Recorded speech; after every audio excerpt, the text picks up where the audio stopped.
Joining us right now is my guy, Ed Prather. Ed, what's going on, buddy? It's great to see you, pal. I was sitting back there, and it's funny you mentioned preseason hockey because, let's hope it's the same way as the NFL clearly, and doesn't matter a whole lot because It does. I'm tracking and to see us get beat by the Utah Hockey Club 6-3. Ed, don't worry about it. I'm telling you. Things. I'm very excited, for the fall and hockey and basketball and. Yeah. Me too. And listen, the Nuggets are about to play some meaningless games, including a couple over in Abu Dhabi. Wow. And in fact, the Nuggets got on a plane last night at midnight to fly to Abu Dhabi because it's a 17-hour flight. Wow. And that's just for preseason. Now it's against the Celtics, so I guess that's kind of cool. And I'm not exactly sure why the NBA's they're trying to expand their brand, I guess. Preseason, nonetheless. Well, yeah, I guess you couldn't do it otherwise. Ed, let me just tell you, these hockey guys, these basketball guys, they kind of play their sports year-round. They're kind of good to go no matter what. They stay in unbelievable shape. And, they just work things out in the regular season. The first 20 games of the NBA and NBA season are almost meaningless. Seriously. So if either the Avs or the Nuggets are around 500, where you want to go in hockey, you sort of want to turn on the gas in January. And in basketball, probably, you want to be playing pretty strong in March near the end of the playoffs. The NBA is even later than hockey. You really don't need to turn it on. And here's what we learned too, Ed. If you can be like the Celtics and just win 60-plus games because you're that good, great, awesome if you can do that. Right. Other than that, you just need to get to the playoffs. And after and you have to be able to win on the road. And it doesn't really matter about home court. The Nuggets lost 3 games at home against Minnesota last year, Ed, including Game 7 where they had a 20-point lead in the second half. You know what I'm saying? It's still seared into my brain. Yeah, it sucked. Oh, my goodness. Well, and, it's time to wash that away, right? So I've heard that before, that's sort of especially in 82-game seasons. But I'll be curious and excited. And hopefully we can jump out on both fronts, Avalanche and Nugs, to better than 500, 20 or more games in, right? Ed, I love you, pal. It doesn't fucking matter. I'm sorry. I don't mean to get all salty. Hey, don't be sorry. Hey, if we're going to be 500 or better than 500, don't worry about it. It'll be good. Let me tell you. Let me give everybody a pep talk here. You got the best player in the world, the Hart Trophy winner, and Nathan McKinnon. You've got Cale Makar. You got Mikko Rantanen. Yeah, well, they're going to get, whatever you think about them, they're going to get Val Nichushkin back, and they're going to get Artturi Lehkonen back, okay? They're all coming back. Gabe Landeskog, I don't know, man. That's a bit of a mystery. You can't really count on it, but I hope.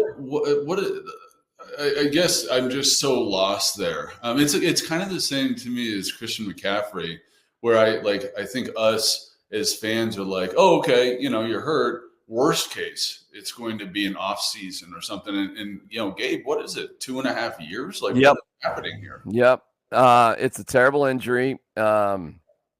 It's really, really bad. It's horribly unlucky.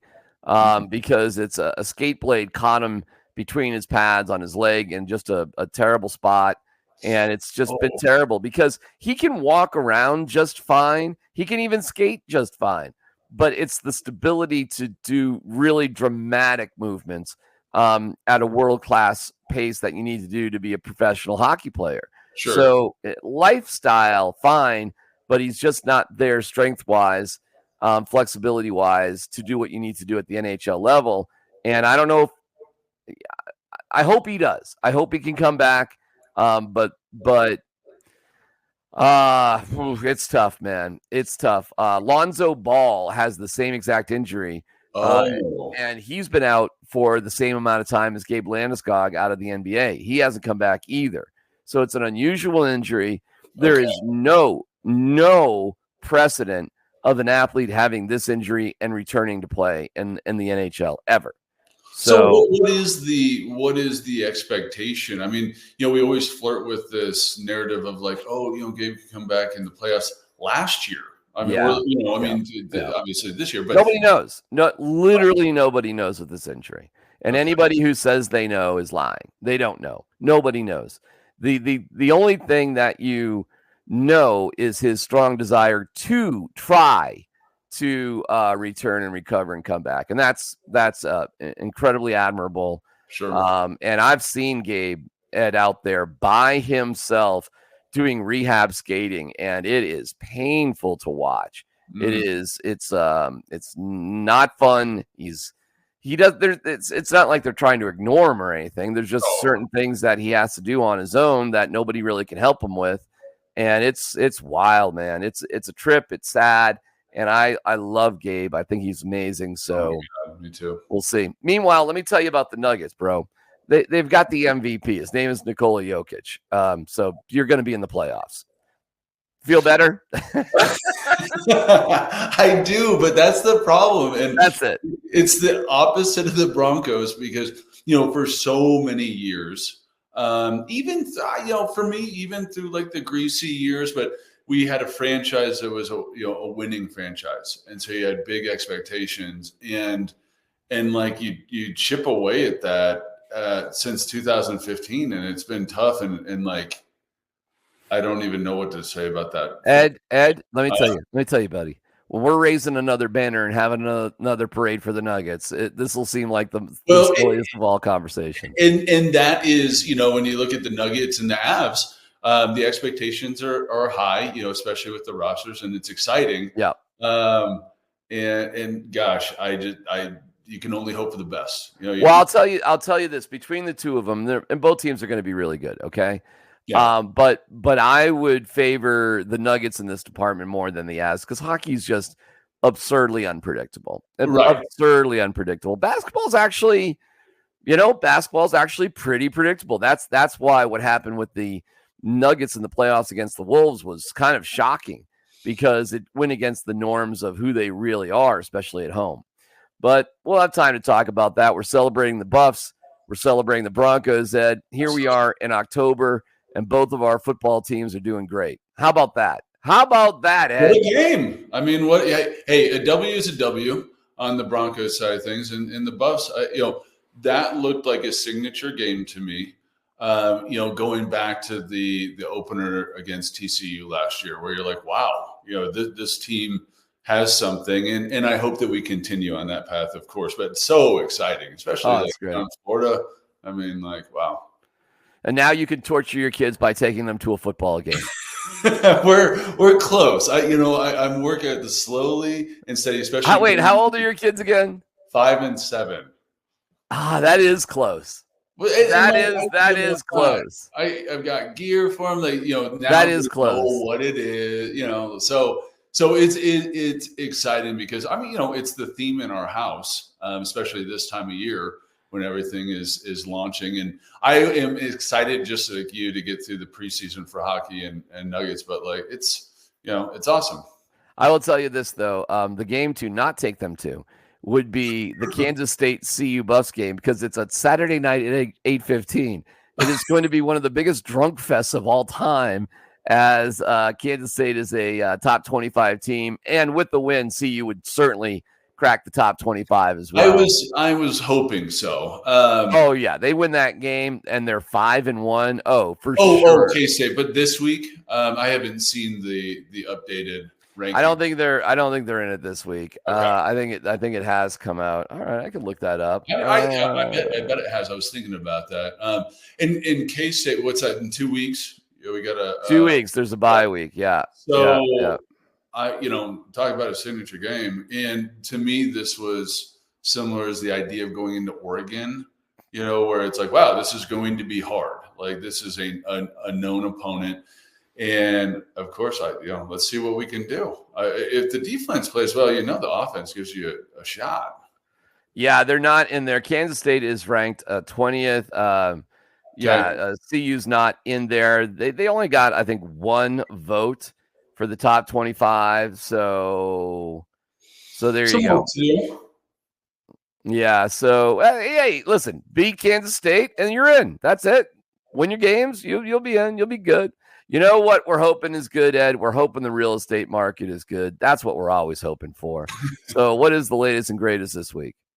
Well, in the last week, we've got some key indicators on the economy. GDP came out very strong, just overall growth. And we're seeing disposable income. The way that the Bureau of Statistics works is they keep revising.